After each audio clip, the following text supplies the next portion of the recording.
been a while since I did a video. I've been doing some streaming here and there. My video output has been kind of a combination of how much time I have and what material I think will be an interesting video that would at least be interesting and useful to somebody like me. This is going to cover a simple mod I've done recently to tame a bright guitar. The guitar in question is this signature Allan Holdsworth headless.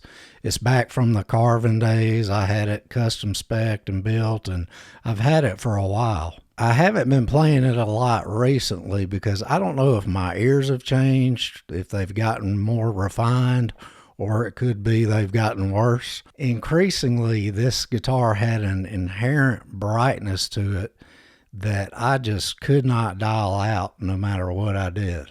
I am a fan of the thicker, darker tones, and I can be picky about that stuff, so admittedly this was a me problem to get this guitar to where I wanted it to be to do what I try to do. I did a couple things just to begin with to try to fix it, and I'll go over those real quick. First, I put the ultimate dark humbucker that if you ever research that online, you're going to see DiMarzio tone zone, and it is a thicker, darker bass mid heavy humbucker, and you know, it's got a little heat on it, so it's in my realm on paper of what I would want from a humbucker. I also went to a higher gauge string. I switched to 10s on this guitar, which pretty much all my guitars I put 9s on and have for a long time. I like the effect of 10s on this guitar enough where I also have now put 10s on my Les Paul because,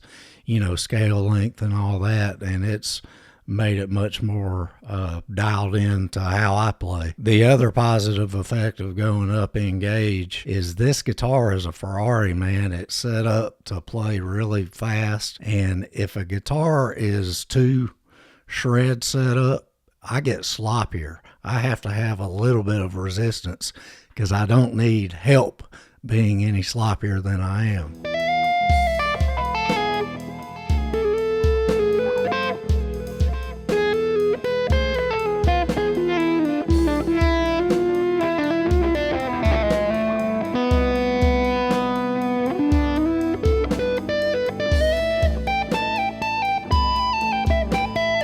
I was hoping after the pickup swap and the string gauge thing that I would have some of that plinkiness dialed out. I mean, what I'm talking about, I was running the bridge pickup and the tone knob turned down to like 2, and on the high strings it was still just eating away at me, the little bit of ice pick that would come through. I also changed the pots from being 500K to 250K. I didn't add new pots. I just put a resistor on them to bring them to approximately 250K value. And incidentally, the tone pot, it didn't have a huge effect. It had a little more effect on the volume pot, which was interesting to me because I've never really had to do that in any of my guitars, is just switch pot value totally for a tonal change. It had some effect. It was kind of subtle. It definitely didn't cure the problem. It may have made it a little better.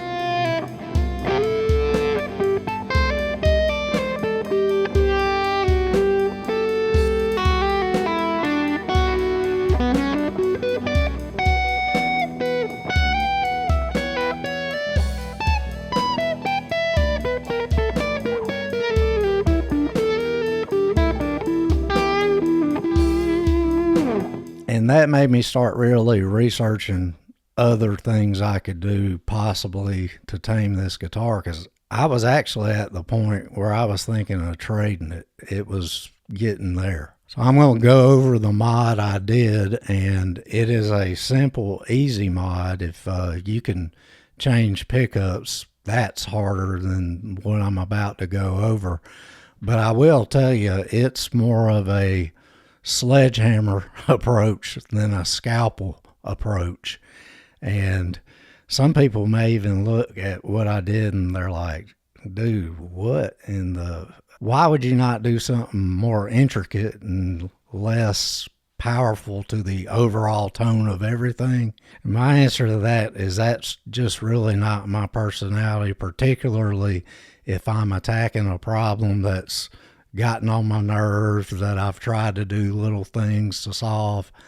I'll just go a little bit further than I need to sometimes to make sure it's fixed. In this instance, it wound up being successful to me, and it didn't go overboard, and it brought this guitar exactly where I want it. Through the power of my video making wizardry, we're now gonna go over just a simple humbucker diagram. Since the mod is pretty simple in its approach, I didn't want to overcomplicate anything with a diagram that had more than it needed to.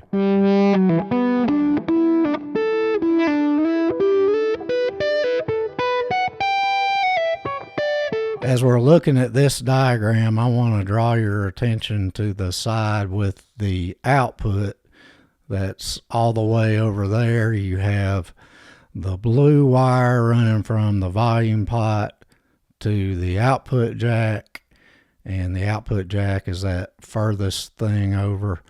And then, of course, you have the ground also attached to it.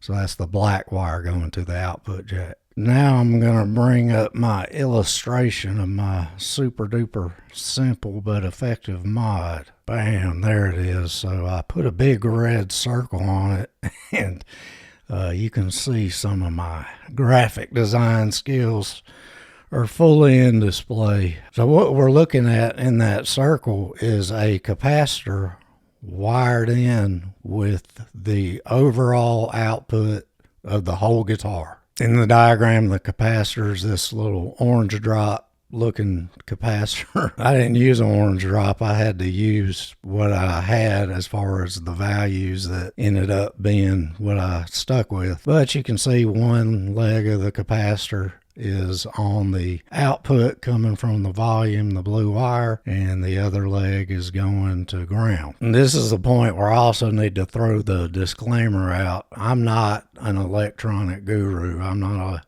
by far from any kind of electronic engineer or anything. I've got a little bit of experience trying to build pedals and swapping pickups and that kind of thing. But the fact of the matter is I have a very loose understanding, enough to try to accomplish things when I do stuff like this. Some of what the overall effects are on the rest of the wiring and circuit, I am not the best guy to go into that.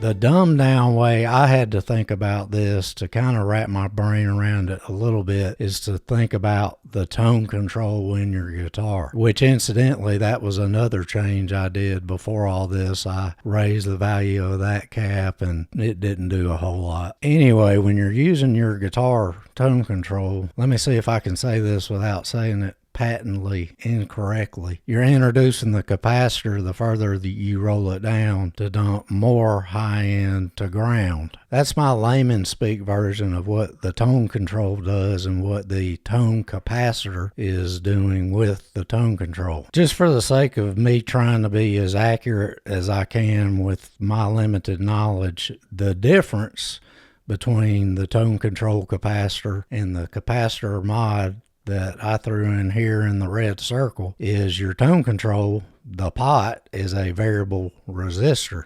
So that's actually working as a resistor that you change the value of with a capacitor, whereas my mod is just the capacitor itself. Thinking about it in those terms, the capacitor that I attached to the overall output of the guitar and ground, it is similar to having a capacitor with a tone knob at 0 at the end of your output. That kind of sounds crazy because we all know when you bottom out the tone control on 0, you wouldn't want that effect on your guitar all the time. That's where the value of the capacitor is extremely important. To do this and not just totally muffle your guitar signal, you've got to use a very low value capacitor. We're talking in the picofarads range.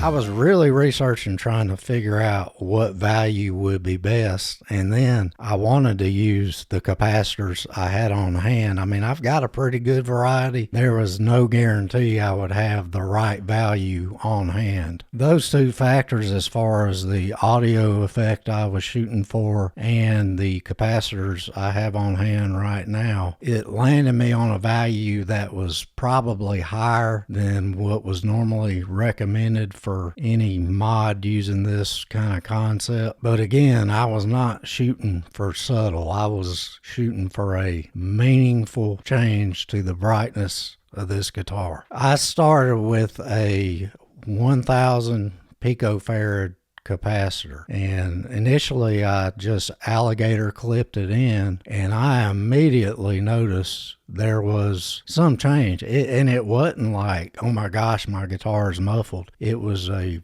very subtle, good roll off of some more high end on both pickups, obviously, because it's attached to the overall output. It's funny, I soldered it in after that, and it was actually harder to alligator clip it than it was to solder. I mean, this is a very easy, if you've soldered anything, mod to do as far as technical skill.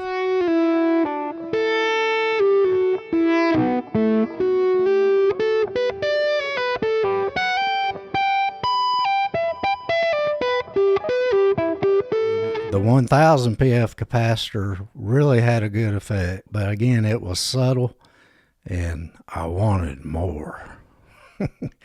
Where I ended up and what you're hearing on the clips in this video is a 3000 PF value capacitor. I think people that know more about electronics than me and that would probably come at this with a lot more of a nuanced approach, you put 3000 PF on the total output of your guitar, that's just crazy. That's not going to sound good. I will say that it came out better than I could ever imagine for what I want this guitar to sound like. You listen to the clips and judge for yourself if you like the tones, but it hit the mark for me personally. A couple more takeaways. One that I didn't expect was this changed the taper of my tone pot, which was really interesting and surprising to me. And I'm not sure why that is. And I'm really getting out of my wheelhouse of knowledge, but I will say that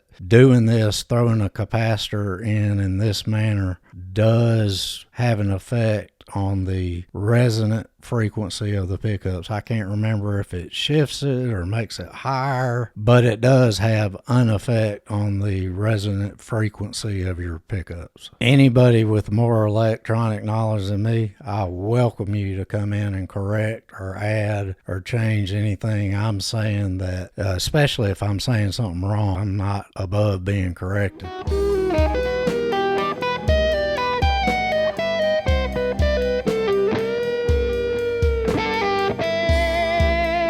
Last I'll say just about the sound clips, I'm just using a rat through my Bogner Ecstasy Synergy preamp. I tried to keep it simple so there's not a whole lot of doctoring going on. I mean, I think everybody knows how a rat sounds. My goal was for the gear used not to be the sonic stamp itself, but more to show of what the guitar sounds like now.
That's it for this edition of Guitar Vacation. I'm waiting for the comments of somebody take the soldering iron away from this guy.